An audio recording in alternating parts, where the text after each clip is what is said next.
Hi guys, this is Pestily and welcome to another Escape from Tarkov video. Today we're going to cover 0.8.6 and go over all the patch notes and then my first impressions of each point within the patch notes. So let's crack straight into it. So first we've got the shoreline location optimization. Now, I went into shoreline, I did notice an increase of FPS. However, my FPS seemed to jump around a lot. So it'd sit on like 90 and then drop down to 70 and sometimes go down to 50, back up to 70. And I'm not really sure it's just if it's to do with more of where I'm facing or not, and it's not very steady. But I'm sure it's probably a head in the right direction.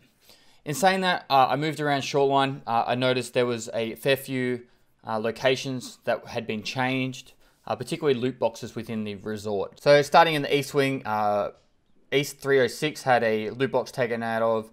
East 310, one of the boxes in that corridor at the top of the staircase is now missing. The 312 room, the loot box is no longer on the bed, it's now outside on the balcony. 314 is missing 2 loot boxes. And then heading over to the west side, West 301 is missing a box. West 216 is missing 2 boxes. And the roof of the west side is missing 2 boxes. Now, I don't know if these loot changes are part of the optimization and trying to reduce the amount of loot within Shoreline. There was already a lot of loot within the resort, so as a solo player, you're not really going to run into many issues with that, but it's worth noting that there are changes with it. Now, whilst also being in the resort, I got into a few gunfights. I didn't notice any of the massive frame drops that were reducing firing rate, which is a step in the right direction. I'm really happy about that. So overall, I'd say it's a pretty big tick at the moment for Shoreline. Getting better, but not perfect yet. So I'm still not 100% certain that Shoreline's where it should be at, but it's definitely moving in the right direction. Now, next with customs, they've moved around a few of the loot locations, which I'm not sure that wouldn't have any effect with the optimization, but at least it's made it a bit better. Frame rate was a lot better, and I'm happy with that. There wasn't really any stutter issues. I never really had too many stutter issues with customs. However, in saying this, I didn't actually get to stream for a long period of time. I think it was about 2 hours when I was in the customs.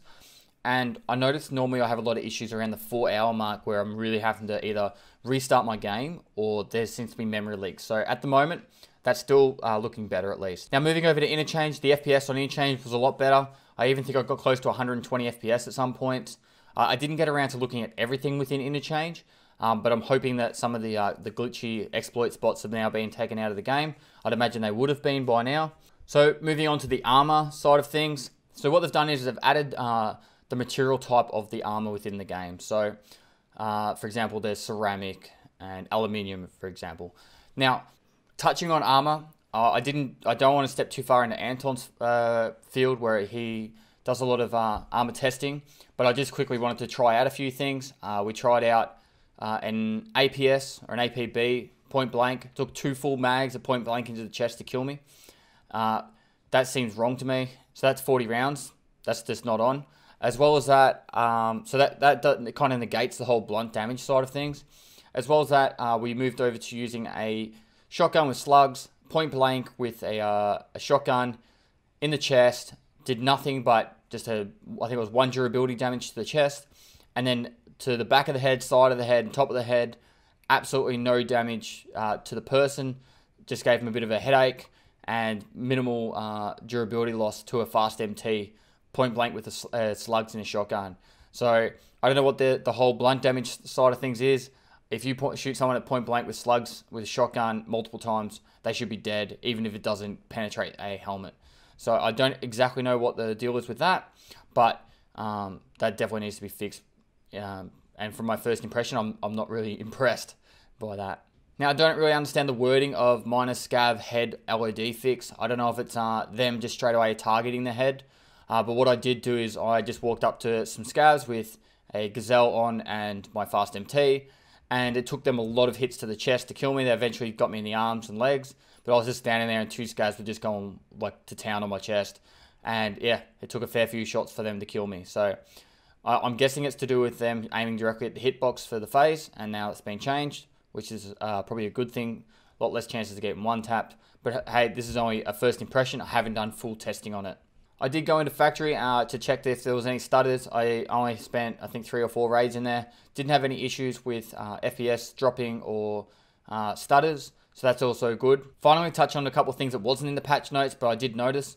At the end of every raid now, you actually see how many rounds you've shot and an accuracy counter. I don't think the accuracy counter is correct at the moment. I need to look into this further, but from my first impressions, I think that's way off. And also the looks of a safe has been changed. And I have a feeling that weapon crates have also been changed in their appearance. But that wasn't in the patch notes, but it's just something to take note of. So finally, guys, I'm keeping this video short. It's literally just a first impression of what I could see today. I'll be back streaming tomorrow and I'll be able to get a lot more information out of tomorrow's stream. However, if you want to comment below if you noticed anything major that's changed, I'd like to hear about it, particularly if you want me to look into something that you've noticed. So I haven't had a chance yet to look into the patch to get an in-depth knowledge of it yet. So finally, if you like this video, give it a thumbs up. Subscribe for future content. I stream 6 days a week. Feel free to go and check the link down below. Smack me a follow on Twitch. And finally, I'll see you next time.